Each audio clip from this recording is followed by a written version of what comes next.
আমার হাতে বেশ সুন্দর যে ব্লুটুথ স্পিকারটি দেখতে পাচ্ছেন, আপাত দৃষ্টিতে মনে হতে পারে এটা বাজার থেকে কেনা, কিন্তু আসলে এটা মোটেই বাজার থেকে কেনা না, পুরোটাই নিজের হাতে বানানো।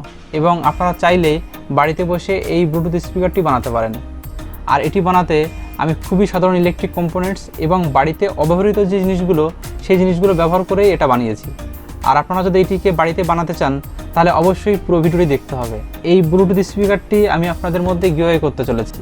তার জন্য বেশি কিছু করতে হবে না, জাস্ট ভিডিওতে একটা লাইক দিন আর এর ভালো অথবা মন্দ দিক সম্পর্কে কমেন্ট বক্সে কমেন্ট করে জানান।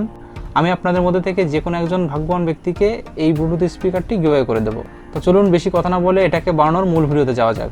আর ফিউচারে দুর্দান্ত সব গ্যাজেট মেকিং ভিডিও আসতে চলেছে মেকার ভাই ইউটিউব চ্যানেলে, তাই সাবস্ক্রাইব করে সঙ্গে থাকুন। প্রথমে আমি ব্লুটুথ স্পিকারটির ক্যাসিং হিসাবে এই নষ্ট এমার্জেন্সি লাইটটির খাপ ব্যবহার করছি, যেটা কিনা বাড়িতেই পড়েছিল। তবে আপনারা চাইলে পিভিসি পাইপ দিয়েও এটা তৈরি করে নিতে পারেন। আর যেহেতু সামনের ঢাকনাটি তেমন কোনো কাজে লাগবে না, তাই এটি স্ক্রুড্রাইভার দিয়ে খুলে বাদ দিয়ে দিলাম। শুধু এই অংশ দিয়েই আমার কাজ ভালোভাবে চলে যাবে। এবার যে গোল পিভিসি পাইপগুলো হয়, সেই পাইপগুলো গরম করে এরকম একটি শীট আগে থেকেই বানিয়ে নিয়েছি। আর এই শীটটি ওই খাপের মাপে সঠিকভাবে কাটার জন্য মার্কার পেনের দাগ দিয়ে দিলাম। এবার এটিকে এরকম ছুরি অথবা কাঁচি ব্যবহার করে বেশ সুন্দর করে কেটে নেওয়া যেতে পারে। ছুরি দিয়ে কাটার পর যাও একটু অসমান ছিল, সিরিজ পেপার দিয়ে ঘষে বেশ মসৃণ করে নিলাম।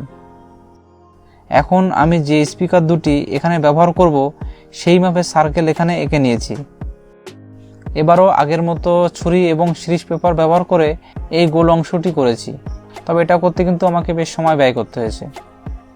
এবার আমি স্প্রে কালার ব্যবহার করে এটাকে রং করে নিয়েছি, কারণ স্পিকার দুটি বসানো হয়ে গেলে এটাকে রং করতে বেশ কষ্ট হতো।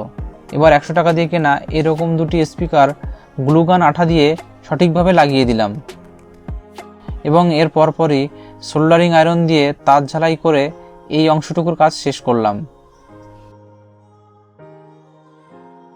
আর এই সিস্টেমের সার্কিট হিসেবে ব্যবহার করছি সবার পরিচিত 5 ভোল্ট অডিও বোর্ড এবং একটি ব্লুটুথ মডিউল, যা কিনতে আমার মোটামুটি 70 টাকার মতো লেগেছে।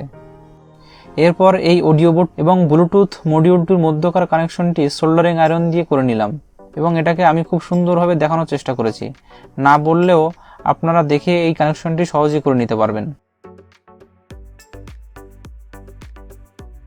এবার স্পিকার দুটির কানেকশন এই অডিও বোর্ডের সাথে করে নিলাম।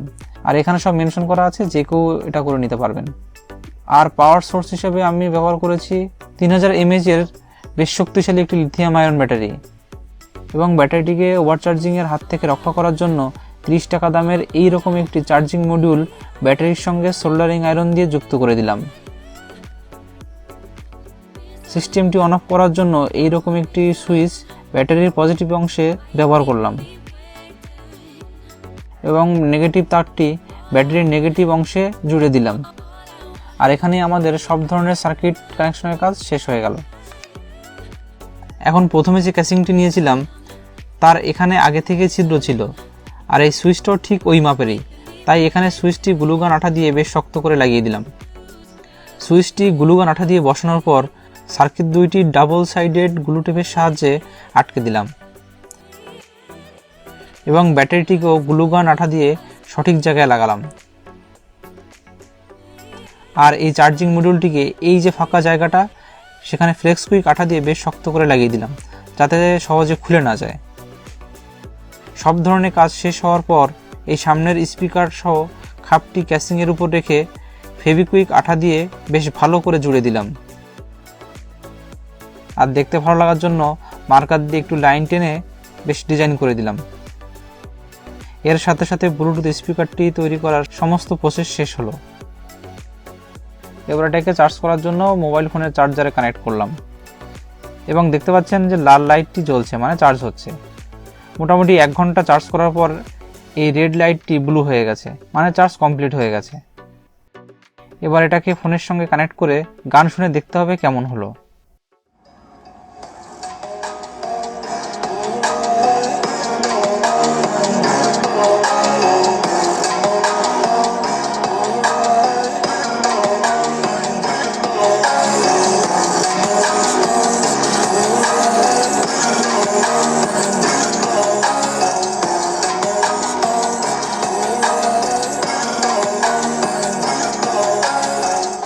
গান শোনার পরে এটার রিভিউ যদি দেওয়া হয় তাহলে বলবো এটার সাউন্ড কোয়ালিটি যে আউটস্ট্যান্ডিং তা নয়, তবে সাউন্ড বেশ ক্লিয়ার।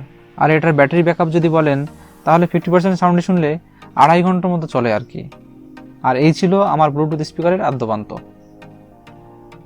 আশা করছি আমার এই ব্লুটুথ স্পিকারটির মেকিং ভিডিও আপনাদের খুব ভালো লেগেছে। আজকে এখানেই শেষ করছি। ভালো থাকুন, সুস্থ থাকুন, ধন্যবাদ সবাইকে।